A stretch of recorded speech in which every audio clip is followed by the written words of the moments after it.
Գիտես, ամենամեծ օգուտը ես կյանքում կապ չունի բիզնեսմեն ես, թե մտավորական ես, թե անգործ ես։ Մի հատ պրինցիպ կա օգուտի։ Ամենամեծ օգուտը ուրիշին օգուտ տալն է։ Ուրիշ, էս է պրինցիպը։ Օգուտ տվեցիր ուրիշին, Աստված քեզ կօրհնի։ Որտեվ մենք երկնքի ժառանգներն ենք, մենք սպասում ենք մեր հորից, չէ՞։ Երբ որ դու ուրիշին օգուտ ես անում, օգուտը չի ուշանա։ Առավոտ ցանի, իրիկունը ցանի, չգիտես որը կծլի ասմա խոսքը։ Դու ստեղ կցանես, ստեղ կցանես, ընդեղից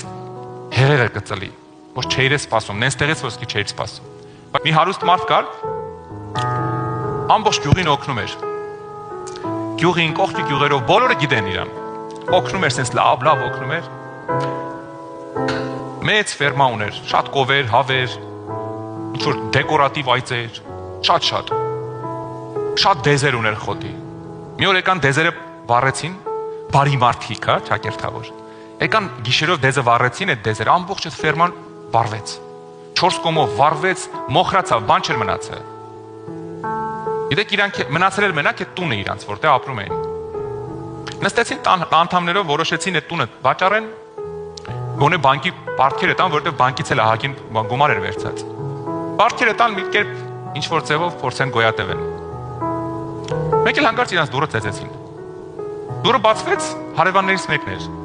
Մի հատ կովի հորդ ձեռը բռնած էսպես պարանով։ Ասեց, հիշում ես, որ 2 տարի առաջ են կովը բերեցիր մեր տուն, ասեցիր։ Առ, թող երեխեքը թարմ կաթ ունենան, ձեզ լինի։ Էս են կովի ձակն է, ծնել է, քեզ լինի։